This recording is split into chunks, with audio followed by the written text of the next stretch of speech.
प्रिय विद्यार्थी मित्रांनो, आज आपण एक महान शास्त्रज्ञ प्रफुल्लचंद्र रॉय यांच्याबद्दल थोडक्यात माहीत करून घेऊ। भारतात आधुनिक रसायनशास्त्राचा पाया रचणारे शास्त्रज्ञ म्हणून ज्यांना आदराने उल्लेख होतो ते आचार्य प्रफुल्लचंद्र रॉय यांचा जन्म 2 ऑगस्ट 1861 रोजी बंगाल प्रांतातील रारोलिक तियापारा या गावात झाला। शाळेत शिकत असतानाच गॅलिलिओ, न्यूटन, बेंजामिन फ्रँकलिन यांची चरित्रे वाचताना विज्ञानाची गोडी निर्माण झाली।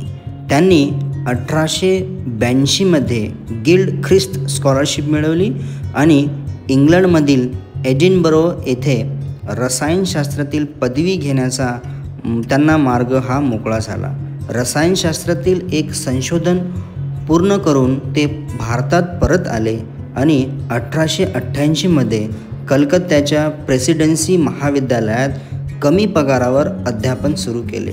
सोबतच संशोधन चालूच होते।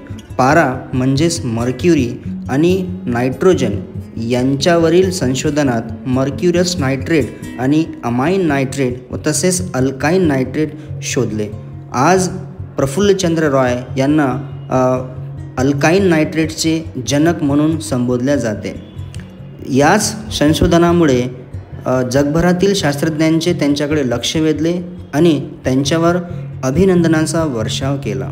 बंगाल सरकारने त्यांच्यामार्फत त्यांना युरोपला परत पाठवले आणि परत आल्यावर त्यांनी इंडियन स्कूल ऑफ केमिस्ट्री व इंडियन केमिकल सोसायटीची स्थापना केली, जे की आज आशिया खंडात प्रसिद्ध आहे। विद्यार्थ्यांनी दिलेली आचार्य ही पदवी त्यांना अधिक प्रिय होती। असा हा महान शास्त्रज्ञ 16 जून 1944 रोजी हे जग सोडून गेला।